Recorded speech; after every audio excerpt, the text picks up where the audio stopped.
Hey, good morning, guys. Listen, I just want to offer some quick takes on the what's going on with Ruth Bader Ginsburg's replacement and all the chaos that's happening in the media. I know yesterday I went on Facebook, but we were having a lot of technical difficulties, a lot of breaking up, this and that. So I just wanted to make sure I created a video for specifically for this topic. Now, here's the deal.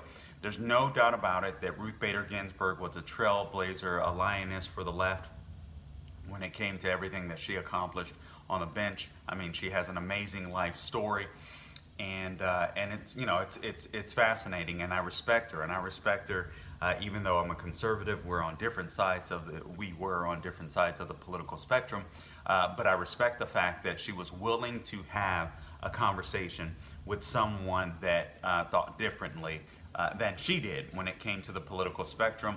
As you know, Antonin Scalia was her best, or one of her best friends, and they did many events and so on, etc.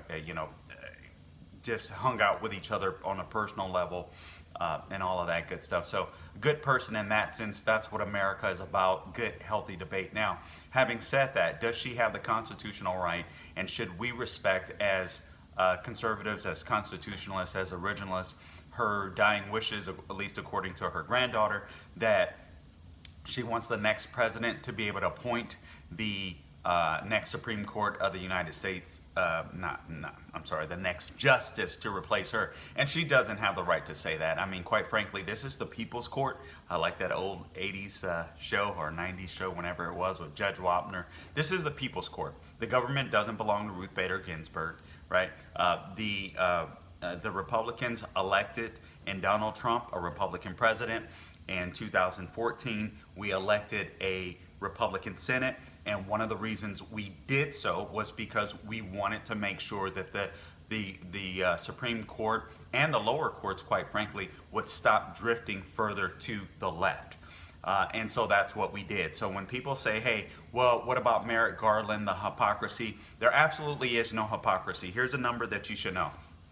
There have been 29 nominations in U.S. history, or 29 times, where a president has nominated a justice, a Supreme Court justice, during an election cycle. So what we see happening today, there's absolutely nothing new. The left is going to go chaotic no matter whom we pick. So make sure we go for the gusto and truly pick a conservative, I shouldn't say conservative, but an originalist and a constitutionalist to the bench. We saw how they treated Judge Kavanaugh, and in my opinion, he's more of a moderate. And so we saw how they absolutely destroyed and vilified him. So we're going to get that treatment no matter whom we put up. So since we're going to get that treatment no matter who we put up, we need to make sure that we put up a strict constitutionalist, a strict originalist. Let's have that fight. This is a fight for the soul of America, a fight that we need to win. Is it hypocrisy going back to the Merrick Garland nomination? No, because like I said, 29 times in American history, a president has nominated a Supreme Court pick, or his Supreme Court pick, during the election process. And by the way, what we see happening today, Democrats have only themselves to blame for it. In 2013, remember, Harry Reid changed the rules around, the Senate rules around, so he could pack the D.C. courts of appeals with Barack Obama's nominations, and he screwed up. So now you can get, it used to be where you needed a majority vote. I believe it was 60. I mean, not a simple majority, but you needed 60 votes in order to nominate and to confirm justices and judges to the bench.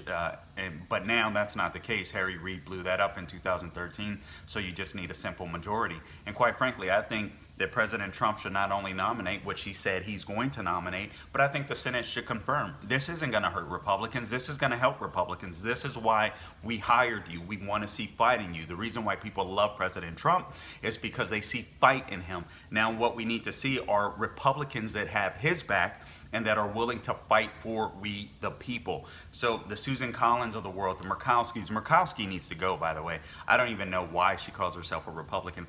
Susan Collins, she's definitely a moderate to the degree. but she's useful and in Maine, quite frankly, and I don't know why she would be scared to take this vote, because the left wants to destroy her either way. So I believe this would embolden Trump supporters in her state to back her. I mean, quite frankly, she put up a good fight for Kavanaugh, and I respect her for that, and I think she needs to do the same right now. This isn't a matter of expediting the process and all this kind of stuff. This has happened before 29 times during an election year. This has happened before. So this isn't the big deal that the media is trying to make it out to be. The Mitt Romneys of the world and all that kind of stuff. Here's the bottom line. We can lose 3 senators and still have a majority, because we have 53 Republican senators, and then Mike Pence could be that deciding vote to put us over 50. But quite frankly, all of these senators, these Republican senators, should be able or should be willing to fight to put up a nominee. This is what they were elected for. They should fight to confirm. I'm sorry, Trump would nominate. But this is what we fought for. I just want to make sure. Did I cover the Merrick Garland thing? Because there's no hypocrisy whatsoever as far as Merrick Garland is concerned. There were opposing parties in 2016. You had Barack Obama, there was a Democrat. You had the Senate majority that we elected to stop Obama. That's called checks and balances. That's what happened. It's that simple. Right now, we have the Senate still, and we have the Republican president. So it's our turn, okay? We get to not only nominate, but we get to confirm. This is why we go to the ballot box. This is what we voted for. So it is a lie to say that this is a hypocrisy from the Republican Party. It simply is not. We controlled the Senate then, and we controlled the Senate, and we won the Senate because we wanted to stop more nominations from Barack Obama going on to the Supreme Court. We kept the Senate, and we won the White House in 2016 so we could add, right? So it's just a straight up lie. Just want to make sure I cover everything. This is going to encompass the race. These lockdowns that are crazy. We see these, we see all of these little dictators running around these different states trying to keep us locked down and all that. I think this is going to dominate the news leading up to the election. So this is very important. Make sure you call your senators. Tell them vote, vote, vote. Trump is going to nominate. They need to confirm. And once again, we don't need... Look at how far the left has gone. They are rioting, looting in the streets, not saying anything about it. They're finally trying to say something about it because the polling is bad. But their people, their voters, have been rioting and looting in the street. It doesn't matter which nominee we pick. The left is going to go crazy. So let's go for the gusto. I want a straight up Clarence Thomas or the next Clarence Thomas. I want the next Antonin Scalia. That's who we need to put on the court. I don't want this to be John Roberts' court anymore. I mean, we don't need that. We need 5 originalists on the bench, and we will have that if we replace Ruth Bader Ginsburg with the right person. All right, guys, until next week, don't grow weary, doing good. God bless every single one of you. Make sure you like my Facebook page, Carl Jackson Radio. Subscribe to it. Also, subscribe to our YouTube channel, The Carl Jackson Show on YouTube. You can go to carljacksonshow.com for my articles. And if you can afford to donate and help me out, that helps keep me on air.